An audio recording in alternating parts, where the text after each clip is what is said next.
Fourth finals triple-double for LeBron James, and fourth ever in the finals with a 30-point effort included. And yet, through three quarters, when he was 3 of 12, a lot of folks were already questioning his performance in these NBA Finals before he poured it on in the fourth quarter and beyond. What do you expect from him tonight, Seaway? Well, first of all, people should have questioned it. They should have lost the game, and he would have been questioned after that. And then he showed you why you can't question him, because he could turn it on at any second.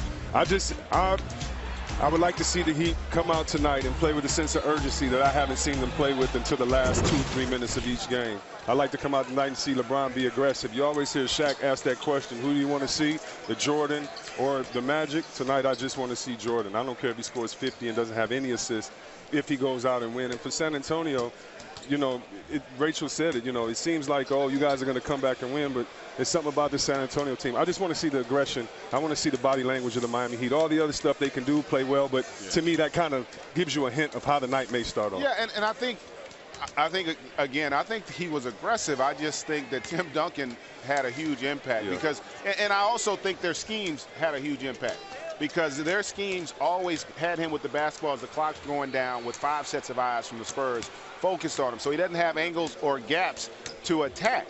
And then when he got the opportunity, Duncan wasn't in the game. So Eric Spoelstra is going to have to come up with some better schemes to get him on the move and the Spurs defense, Shaq, on the move if he wants to have an opportunity to be aggressive earlier in the game. When you're a big-time player and you get the title of the best player in the game, you have to put your stamp on the game from beginning to finish, energy-wise, stat-wise. And I agree with you, Chris. 3 of 12 is not what you're supposed to see from the best player in the game. But in the fourth quarter and overtime, he had 18 points.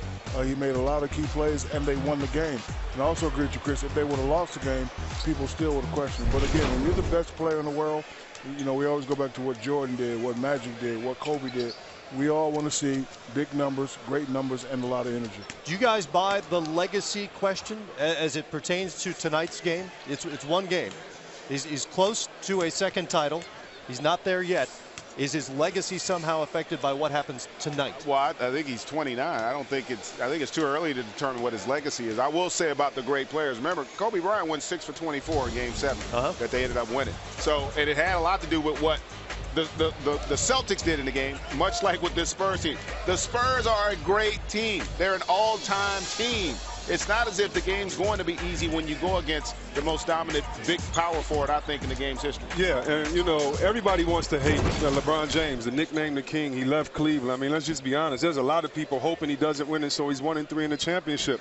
But for all those smart people out there, I would just like to ask you the logo, Mr. West. How many champions? You stole my point. How many championships do you think he lost? He lost Nina Ross, 9 of them. I was going to tell a story. So go ahead, Shaq. I ain't going to cut you off, baby. Well, I mean, I was going to say his legacy will not be tarnished. You know, before the Lakers went on our championship run, we would lose to the Spurs and lose to Utah. So one day I went in there and I destroyed the bathroom. Toilets, mirrors, I'm breaking everything. And Jerry West grabbed me and said, calm your ass down. I went to the finals 9 times before I won, because I never knew that. Yeah. I never knew that. I mean, because I grew up Jerry West, greatest player. I never even looked at his stats. You know, I just knew he was a logo.